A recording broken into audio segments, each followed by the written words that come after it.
शौहर और बीवी की कहानी, संघर्ष और मोहब्बत। शहर के पुराने मोहल्ले में एक छोटा सा घर, जहां अमीर और गरीब के फर्क को मिटाकर सिर्फ इंसानियत और रिश्ते की अहमियत बची हुई थी। इसी घर में रहते थे राशिद और सना। उनकी शादी को 5 साल हो चुके थे। मोहब्बत में डूबी ये जोड़ी एक दूसरे के लिए जीती थी, मगर जिंदगी ने उन्हें बार बार आजमाया। शुरुआत की मोहब्बत। राशिद और सना की शादी हुई थी तो उनका घर खुशियों से भरा था। सना का चेहरा हमेशा मुस्कुराहट से खिला रहता और राशिद उसकी छोटी छोटी बातों पर जान छिड़कता। सना, तुम्हारी ये मुस्कान मेरे दिन की रोशनी है, सना शर्माते हुए कहती, और तुम्हारा प्यार मेरा सुकून। पर यह प्यार और खुशी सिर्फ कुछ दिनों की मेहमान थी। 1 साल बीतते ही जिंदगी ने उन्हें तंग करना शुरू कर दिया। राशिद की नौकरी चली गई। राशिद, अब क्या करेंगे?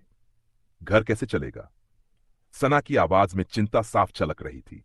राशिद ने उसका हाथ पकड़ा और भरोसे से कहा, तुम फिक्र मत करो सना, मैं कुछ भी करूंगा मगर तुम्हें तकलीफ नहीं होने दूंगा।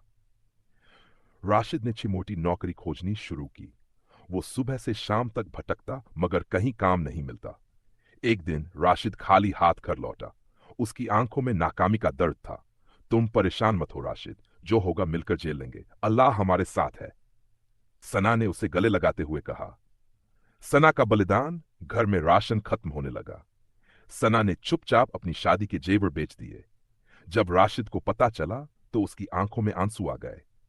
तुमने ऐसा क्यों किया सना? यह सब तुम्हारे लिए था। सना ने मुस्कुराकर कहा, यह सब हमारे लिए है राशिद। अगर तुम मेरे साथ हो तो मुझे और कुछ नहीं चाहिए। नया सफर। राशिद ने एक चाय के ठेले पर काम करना शुरू किया। सुबह जल्दी उठकर ठेले पर चाय बनाता और दिन भर ग्राहकों की सेवा करता। सना भी घर पर कढ़ाई और सिलाई का काम करने लगी। दोनों ने मिलकर अपने संघर्ष को कम करने की कोशिश की। राशिद, देखो, मैंने आज अपने काम से 50 रुपये कमाए। राशिद ने मुस्कुराते हुए कहा, तुम सच में मेरी ताकत हो सना। मुसीबतें कम नहीं होती। एक दिन ठेले पर चाय बनाते हुए राशिद का हाथ जल गया। उसकी चीख सुनकर लोग दौड़े। अब मैं क्या करूंगा सना? राशिद ने मायूस होकर कहा। सना ने उसके हाथों पर मरहम लगाते हुए कहा, तुम्हारा दर्द मेरा दर्द है राशिद, हम साथ मिलकर इसे ठीक करेंगे, बस हिम्मत मत हारो। सना ने अपने काम को और बढ़ाया। दिन रात मेहनत करके वो राशिद का इलाज करवाती और घर का खर्चा चलाती। उनकी मोहब्बत और मजबूत हो गई। मुकाम की ओर बढ़ते कदम। कुछ महीनों बाद राशिद का हाथ ठीक हुआ। उसने अपने ठेले को एक छोटी सी दुकान में बदल दिया। सना, ये सब तुम्हारी वजह से हुआ। अगर तुम साथ न होती तो मैं हार मान चुका होता। सना ने कहा, मोहब्बत हार मानना नहीं सिखाती राशिद, ये हर जंग जीतने का हौसला देती है। दुकान चल निकली। अब उनके घर में खुशियां लौट आई। राशिद और सना ने अपने हर संघर्ष को अपनी ताकत बनाया। एक नई शुरुआत।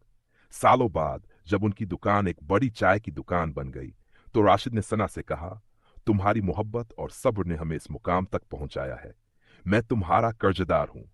सना ने मुस्कुराते हुए कहा, तुम्हारा प्यार ही मेरी सबसे बड़ी दौलत है। यह कहानी सिखाती है कि शौहर और बीवी का रिश्ता सबसे मजबूत तब बनता है जब दोनों मुश्किल वक्त में एक दूसरे का साथ निभाएं। प्यार, सब्र और मेहनत से हर मुश्किल को हराया जा सकता है।